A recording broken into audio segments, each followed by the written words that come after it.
consegui ver todos os documentos emitidos pela comissão, os eventos realizados, as notícias em âmbito local que foram divulgadas em relação ao trabalho, a aba do teste piloto, as orientações e recomendações, se eu não me... Baixa um pouquinho, por favor.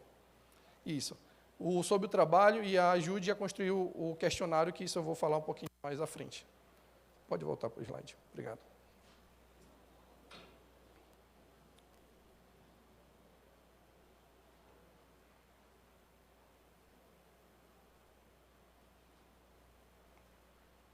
Pois bem, então nós escolhemos o levantamento, justamente como eu havia falado, para conhecer as nossas organizações e o seu funcionamento, identificar os objetos e instrumentos de fiscalizações adequados para a gente começar a desenvolver esse trabalho específico na Receita no âmbito do tribunal e aprimorar os mecanismos de controle dos nossos próprios jurisdicionados.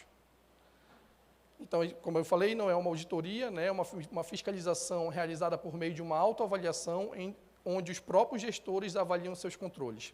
A gente fez isso através de um questionário eletrônico e como na época ainda havia muita resistência de algum jurisdicionado de prestar informações com medo de sanção, então a gente fez todo um trabalho de conscientização e conseguiu firmar com eles o sigilo das respostas no relatório que ia ser publicado, consolidado, para a gente ter uma maior aderência e uma maior fidedignidade nessa resposta da autoavaliação.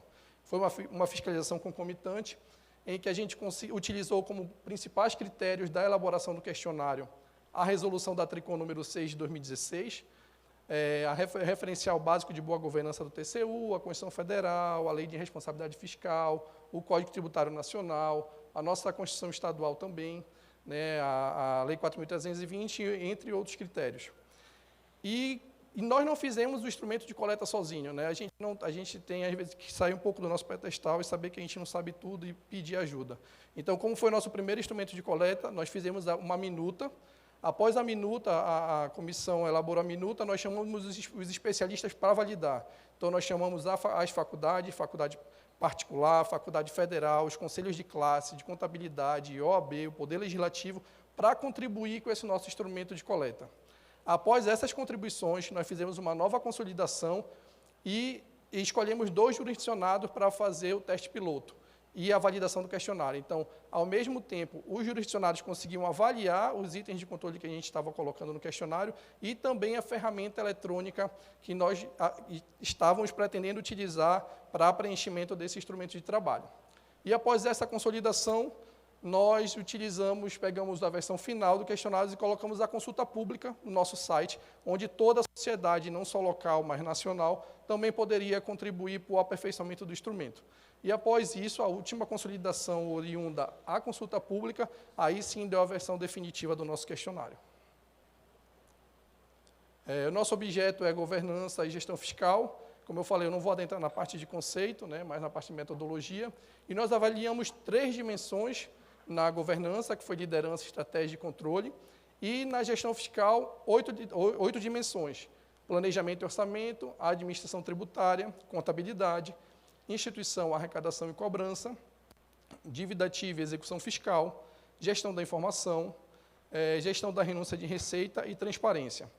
No nosso questionário de governança, a gente avaliou 70 práticas, itens de controle, perdão, e no nosso questionário de gestão fiscal foram 120 itens de controle.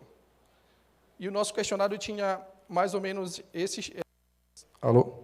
essa estrutura. Foram 4 questionários, 2 de gestão e 2 de governança, um para a gestão fiscal do Estado, um para a gestão fiscal do município, e um para a governança do Estado e um para a governança do município. E nós utilizamos a ferramenta de livre pesquisa LimeSurvey para carregar esse questionário e disponibilizar ao nosso jurisdicionado que eles pudessem preencher e salvando, preencher aos poucos o nosso instrumento de trabalho. E essa é uma ferramenta gratuita. Né? E o nosso questionário tinha mais ou menos esse espelho, onde a gente colocava a dimensão avaliada, que seria a administração tributária, logo abaixo a prática que a gente queria avaliar, então se a administração tributária aprimora a sua capacidade de organização, seus controles internos, e estabelece estratégia e política de atuação, e logo embaixo itens de controle que iam me validar se ele realmente praticava ou não o que a gente estava perguntando.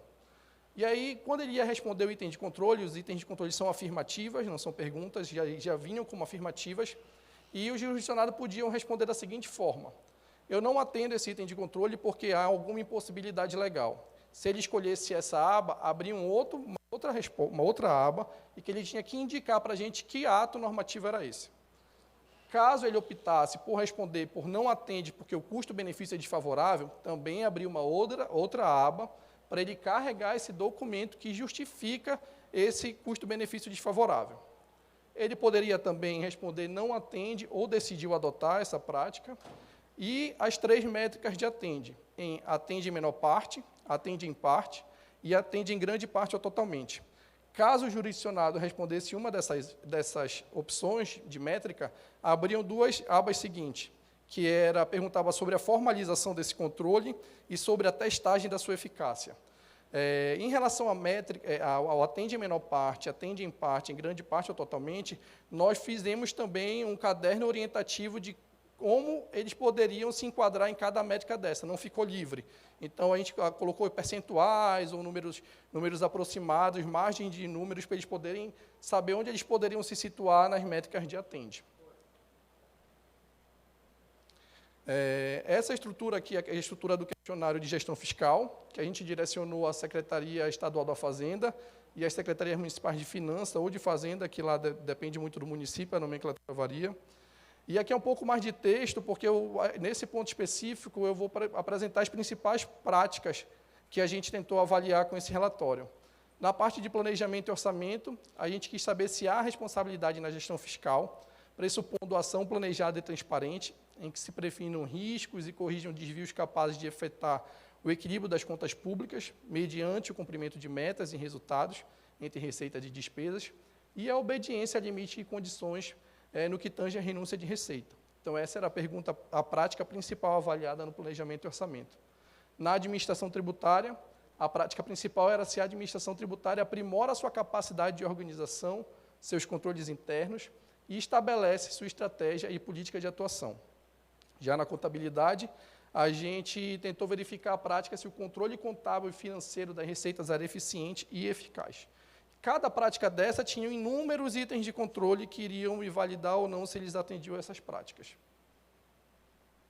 Em relação à instituição, arrecadação e cobrança, a gente foi ver a questão do exercício da competência e capacidade tributária dos nossos entes, se eles realmente haviam instituído o imposto, os tributos, se eles estavam efetivamente arrecadando e fazendo a cobrança devida.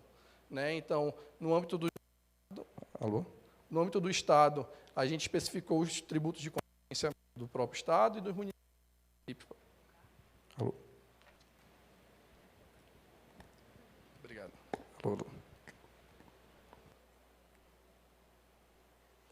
Já em relação à dívida ativa e execução fiscal, a prática avaliada que esse nosso trabalho proporcionou avaliar foi se os critérios da Fazenda, os créditos da Fazenda Pública, tanto de natureza tributária ou não, são inscritos em dívida ativa e são exigidos judicialmente. Isso tudo a Rafaela vai mostrar para vocês os resultados, tá? Posteriormente. Essa parte é um pouco mais... a gestão de informação, se a gestão da informação na administração tributária atende os critérios de eficiência, efetividade, confidencialidade, integridade, disponibilidade, conformidade e confiabilidade das informações. Já em relação à gestão da renúncia de receita, se são observadas as formalidades legais e regulamentares para a concessão desses benefícios fiscais.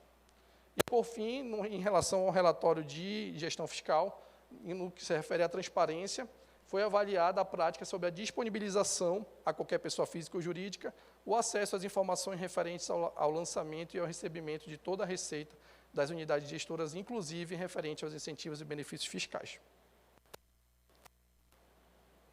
Já em relação ao questionário de governança, como eu falei, a gente avaliou as 3 dimensões, liderança, estratégia e controle, e nós direcionamos, no Estado do Amapá, a gente tem um Conselho de Gestão Fiscal do Estado, então, ele, por compor essa alta administração, o questionário foi direcionado ao Conselho, e nos municípios, no nosso levantamento prévio, a gente havia identificado que não havia Conselho de Gestão Municipal. Então, a gente optou por já ter direcionado o relatório de gestão fiscal para o secretário, o outro agente, ator da alta administração que poderia e que compõe a governança, seriam os prefeitos. Então, por isso, nós direcionamos o questionário de governança, nesse caso, aos prefeitos municipais. né? Então, na liderança, a gente conseguiu avaliar o sistema de governança, pessoas e competências, princípios e comportamentos e liderança organizacional, onde a gente verificou se havia o estabelecimento do Conselho de Gestão Fiscal, porque, apesar do nosso levantamento prévio, como os portais de transparência e as fontes de informações não eram tão disponíveis como é hoje, então a gente mesmo assim ressaltou esse ponto. Se havia definição dos perfis desses profissionais de liderança, se havia regras de transparência no processo desses profissionais, de seleção desses profissionais, e se era assegurada uma adequada capacitação para eles. Em relação aos princípios e comportamentos, nós verificamos se havia código de ética a ser adotado por esses profissionais da alta administração da gestão fiscal, e também quem era responsável por fazer a avaliação, direcionamento e monitoramento da gestão fiscal.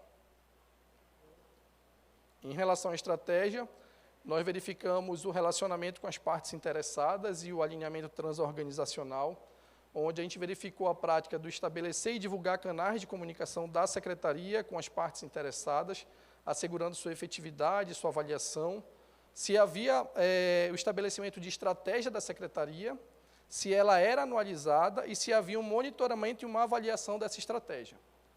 Já em relação ao alinhamento transorganizacional, a gente tentou buscar e conhecer se eles conheciam as suas necessidades e possibilidades de integração, tanto com entes, com órgãos do próprio ente, quanto dos outros entes federativos.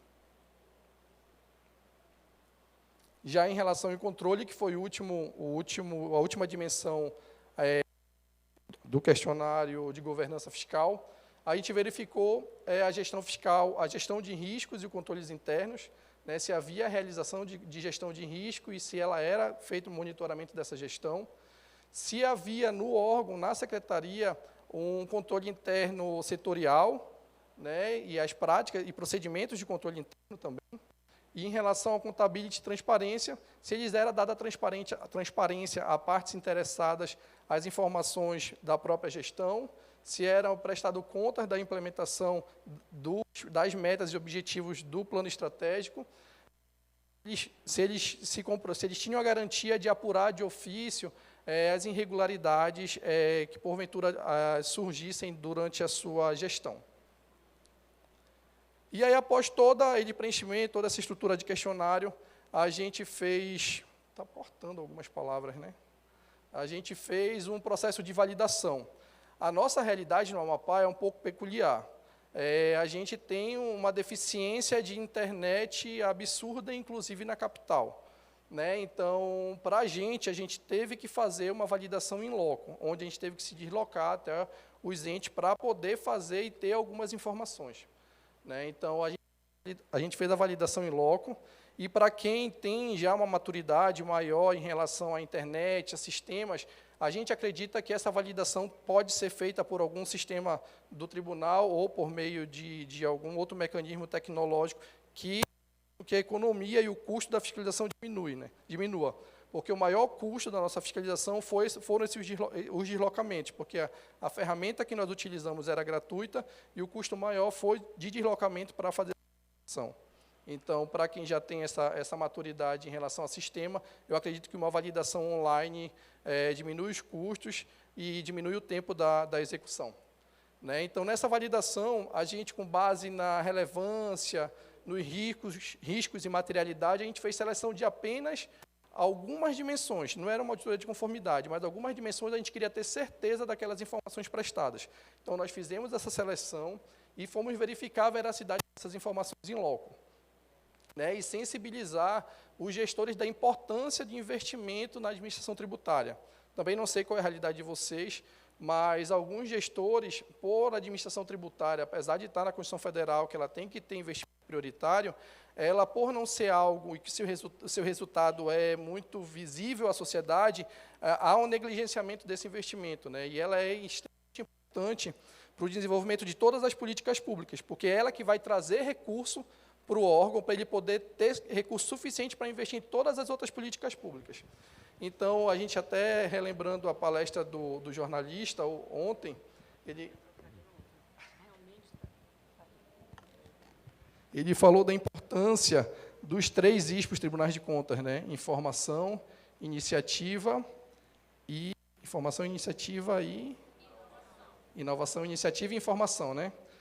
Informação, isso. E aí, verificando, a gente, conversando, a gente, olha, intuitivamente, a gente teve uma iniciativa, porque a gente não tinha nada, então a gente saiu do nosso estado de inércia, entre aspas, né, para inovar, tanto em metodologia, porque na época, em 2017, a gente também não tinha feito nenhum levantamento próprio, geralmente era coordenado pelo TCU, e, inclusive, a gente ligou para o TCU para saber se eles tinham interesse, se estava incluído no passe deles alguma coisa para desenvolver uma fiscalização nesse sentido, e não estava.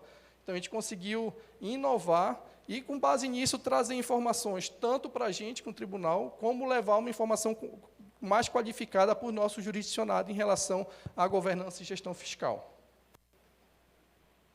Tá, João, mas aí vocês pegaram a resposta, como vocês conseguiram transformar isso em número e categorizar toda a situação?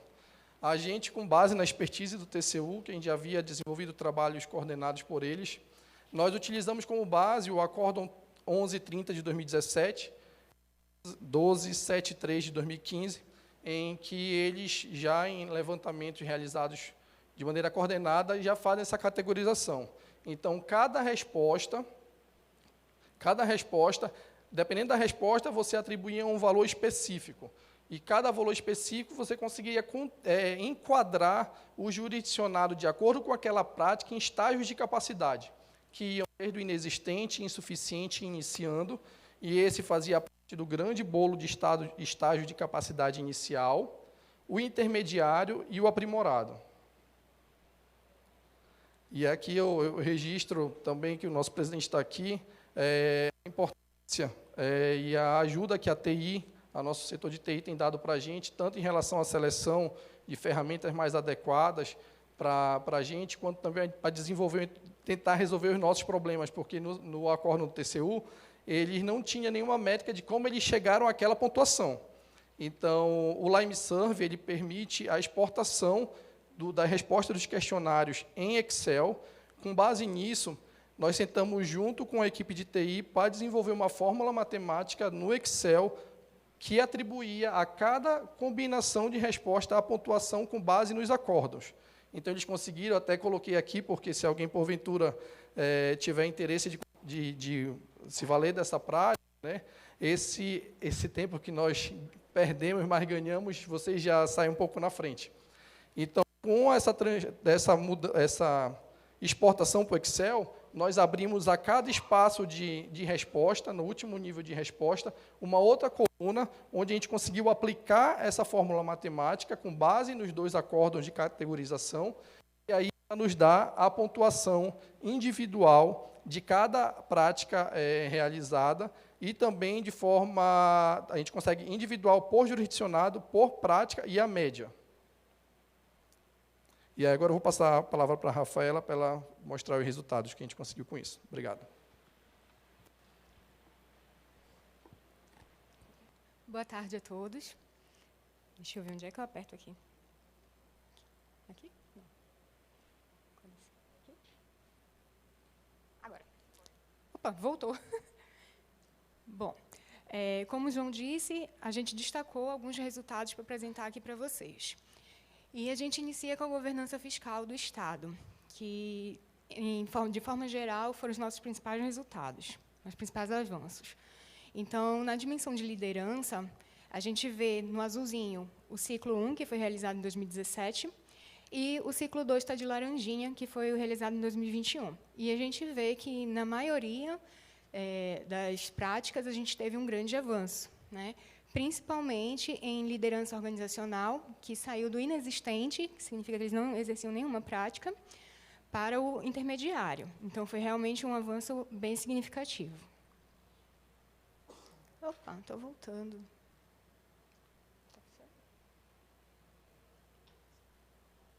Tá. Agora foi.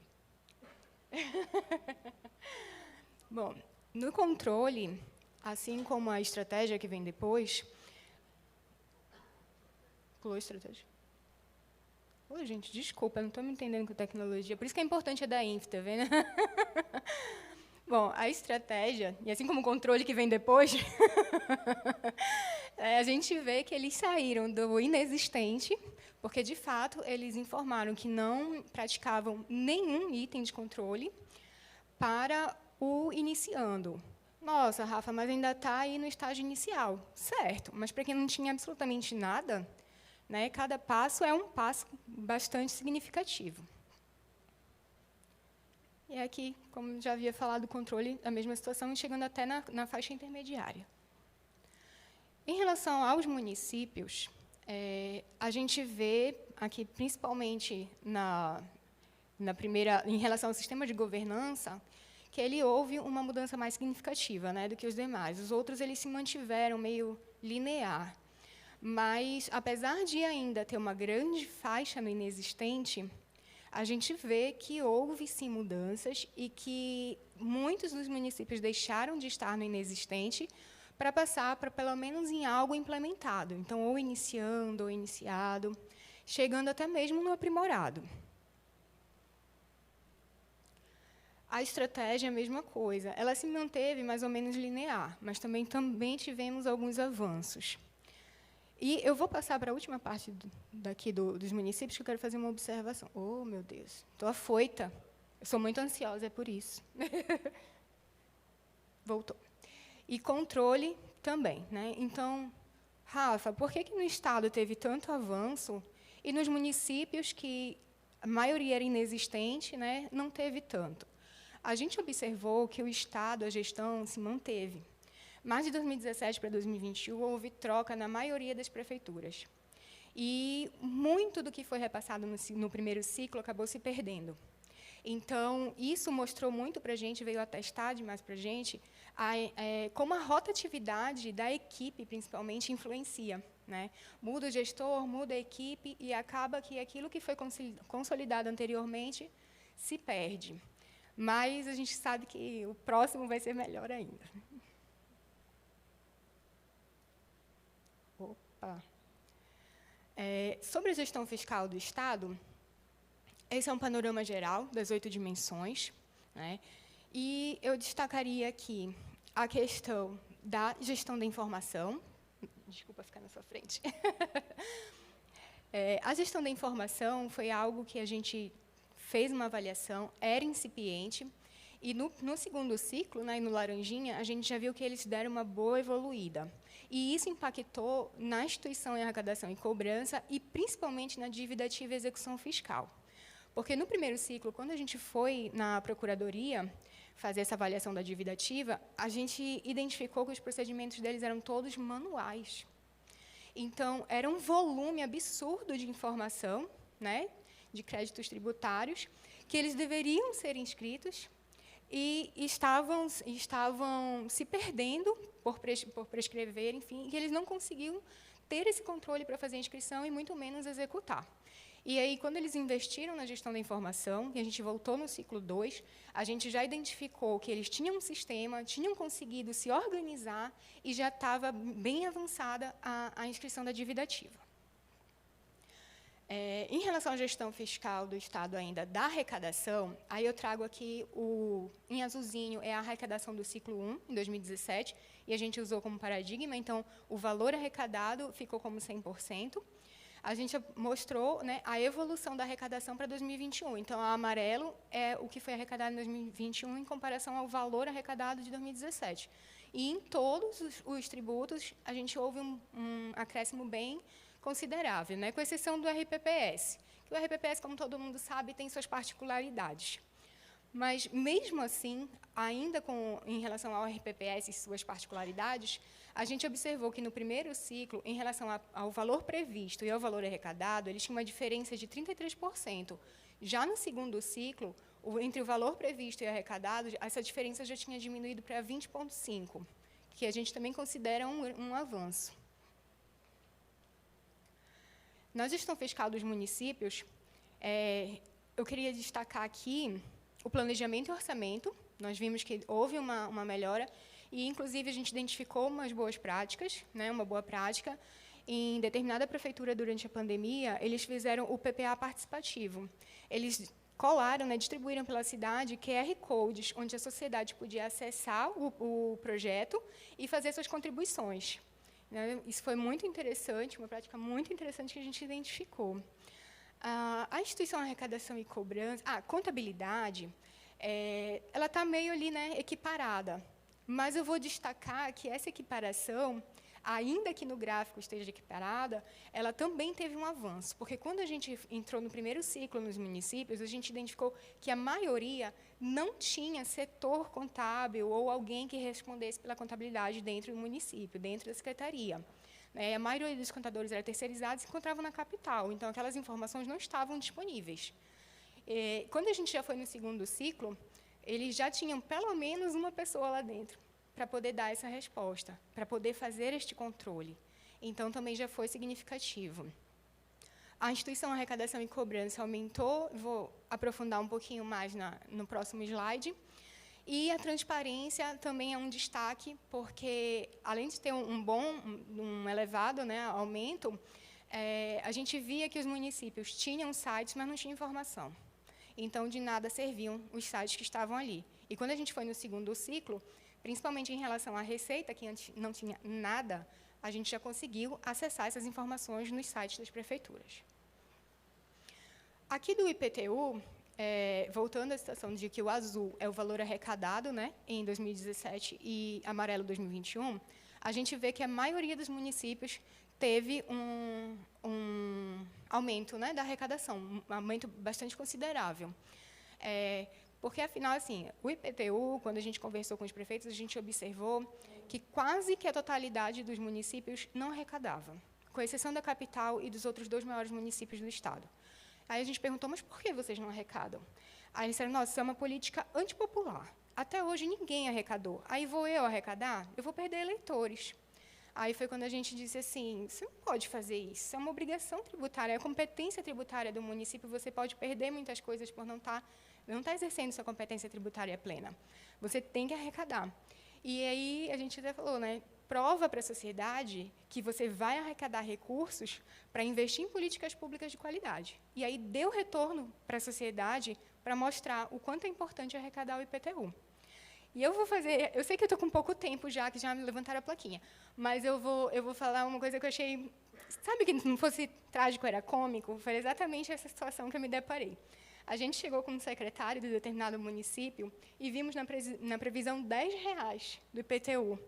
Aí a gente viu, secretário, R$10? De onde o senhor tirou, né? Ficamos curiosos, de onde o senhor tirou essa previsão? É porque eu sei que a gente não pode ficar sem arrecadar. Então, esses R$10 eu pego, pago e está tudo certo. Aí eu disse, não, mas tudo bem. Coisas que, enfim, né, se não fossem trágicas, eram cômicas. Bora, me ajuda, slide. Passei o ISS. Bom, o ISS, ele é o imposto de maior volume arrecadatório de todos os municípios, isso é fato. E, como vocês veem, teve assim, uma elevação absurda na arrecadação. Agora, assim, até pasmem, pelo menos eu fiquei pasma quando eu soube. A maioria dos municípios, quando a gente foi lá, eles faziam arrecadação na tesouraria. Eles faziam nota fiscal emitida na secretaria, eles faziam o recolhimento pago na tesouraria. A gente disse, não, pelo amor de Deus, vamos mudar essa realidade. E aí, olha o salto que deu. Eles implementaram a nota fiscal eletrônica e os guias de recolhimento. O ITBI também teve um salto, né, na maioria, mas o ITBI ele é um imposto muito relativo, porque ele depende muito das transações imobiliárias. Né? Então, a gente teve um salto e a gente destacou que... Por que a gente trouxe destaque do ITBI? Porque o que a gente identificou nos municípios é que os imóveis não eram titularizados, eles não eram registrados, então eles nem tinham habitual essa prática. Se alguém chegasse lá para fazer, ótimo, senão eles também não iam atrás, entendeu? Ele estava tudo certo, eu não cobrava e estava tudo resolvido. Só que aí a gente foi, orientou, a gente trouxe os itens de controle no questionário, falando sobre o plano diretor, falando sobre os limites do território. Então, tudo isso, a gente trouxe essa perspectiva para eles, que eles precisavam levantar a área do município e levantar os imóveis e passar a fazer essa titularidade dos imóveis. Então, por isso, acabou afetando também na arrecadação do ITBI, porque com a titularidade, quando houve a venda, obviamente, eles fizeram as transferências, eles também conseguiram implementar, arrecadar o ITBI. Então, dos nossos produtos gerados, a gente teve um relatório consolidado. Nesse relatório consolidado, a gente preservou o sigilo das informações, então são informações consolidadas, né? Não tem de cada município ou do estado, não. A gente mostrou um panorama geral do estado do Amapá, e nesse relatório também vinha a governança, a gestão fiscal do estado e dos municípios. E esse relatório está lá disponível no site do tribunal. Mas também, para ter maior resultado junto ao gestor, a gente fez 34 relatórios individualizados. Seriam 17 de governança, que foi um endereçado ao Conselho Estadual de Gestão Fiscal, e os outros 16 dos 16 municípios. Assim como de gestão fiscal. Um para a Secretaria Estadual de Fazenda e 16 para cada uma das secretarias de finanças. E aí, nesse individual, sim, a gente fez recomendações específicas para a situação de cada município. E aí, eles não conseguiam identificar quem estava na frente dele ou quem estava atrás no ranking. A gente fez um ranking. Mas ele sabia que ele estava ali no meio, ou ele estava ali no final, e que ele precisava melhorar para chegar lá na frente. E isso foi bom, viu, gente? Isso deu um rebuliço. Foi muito legal. Com o levantamento, a gente esperava 3 ondas de melhoria e nós alcançamos. Então, a primeira onda foi a adoção espontânea, que foi aquele momento em que eles se depararam com os questionários extensos, mas que possibilitaram, em todas as nossas dimensões, que eles identificassem o que eles deveriam estar fazendo e não estavam fazendo, né? E eles passaram a adotar, muitos passaram a adotar. Inclusive, quando a gente foi fazer o relatório, já tinham situações diferentes da que quando a gente visitou, né? A segunda onda é o benchmarking, que foi justamente essa movimentação, né? Que quando eles pegaram assim, nossa, mas eu estou aqui atrás de alguém? Não é possível, será que é aquele? Eu tenho que ser melhor, eu tenho que provar que eu sou melhor. E aí chegava a ser até engraçado os comentários dos prefeitos. E a terceira onda são as recomendações e determinações aos jurisdicionados, que é essas que a gente consegue, né, fazer específica, que o tribunal faz a recomendação. E, quase finalizando, os benefícios e as lições aprendidas. Então, internamente, no âmbito do tribunal, a gente pôde fazer uma coisa que era essencial para a gente, que era conhecer as organizações que estavam participando. A identificação de fragilidades e oportunidades de melhoria. Então, com as identificações da fragilidade dos nossos jurisdicionados, a gente pôde determinar como e onde a gente ia atuar posteriormente. Então, daí já vieram, por exemplo, uma auditoria de conformidade em renúncia de CMS, principalmente na parte de avaliação de benefícios concedidos, que não existe. E hoje, ano passado, em um evento que nós tivemos, o secretário estava numa palestra e ele falou que, devido ao tribunal ter pego no pé dele, eles começaram a estudar como eles iriam fazer o controle dos benefícios. E isso eu achei extremamente válido, fiquei muito feliz com essa resposta. E obtenção de panorama, voltando, né, também teve auditoria de conformidade do IPTU também, por conta desses R$10, por exemplo, né, nos levou à auditoria de conformidade do IPTU. Sediamos também virtualmente o Fórum Nacional de Auditoria de Renúncia de Receita. A obtenção de panorama e comparação da governança e gestão fiscal para orientação das ações de controle e capacitação. E, nesse ponto da capacitação, eu gostaria de destacar um projeto do TCE, que é o TCE na Comunidade, que é um projeto muito caro ao tribunal, né, assim, no sentido de não ser caro, dispendioso, mas ser caro da gente ter ele como algo muito interessante, muito importante, que a gente identifica, né, o município que vai sediar, identifica as fragilidades, as maiores fragilidades dele e leva capacitações, além de outras ações sociais. Mas a gente vai até o município e capacita. Nossa, mas por que vocês vão até o município? Porque as estradas do Amapá são muito complicadas. Então, dificilmente a gente consegue abranger, alcançar todo mundo que a gente gostaria de alcançar se a gente fizer no tribunal. Assim, não. Assim, a gente vai até eles, alcança todos os gestores, todos os servidores e a sociedade. Então, o movimento, o envolvimento das pessoas é muito maior. Quando a gente vai até eles, o nosso resultado é muito maravilhoso. E, externamente, a gente pôde, né, disponibilizar a informação para a sociedade, pelo melhoramento da transparência dos sites das prefeituras e do Estado, possibilitam autoconhecimento e melhoria contínua, porque aí eles se identificaram, porque muitos não tinham ideia do quanto eles precisavam melhorar. E isso também é fato. Às vezes não é por má fé, às vezes eles não têm o conhecimento. Então, quando eles identificaram o quanto que eles precisavam melhorar, isso movimentou, isso fez eles procurarem esse aprimoramento. A indução de boas práticas, como a gente informou ainda agora, diante dos questionários, poderiam aplicar os itens de controle. A divulgação dos temas de governança e gestão e diretrizes para a área fiscal, porque, como o João disse, as despesas, todo mundo sabe que tem uma série de legislações e sabe aonde correr quando precisa, né, para investir.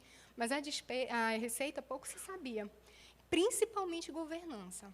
Era muito incipiente e a maioria não sabe nem do que se trata, né, do que é a governança, o termo governança.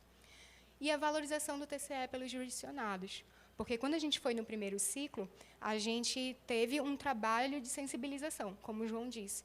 Quando a gente foi no segundo ciclo, estavam todos os prefeitos, todos os secretários, o que não tinha nada a ver com a Receita, estava lá, estavam todos os servidores, e parecia que a gente estava numa plenária. Oi? O governador também nos atendeu, então já foi todo um cenário diferente, né? Então, a gente passou a fazer as recomendações, e eles passaram a ter interesse no resultado que ia sair.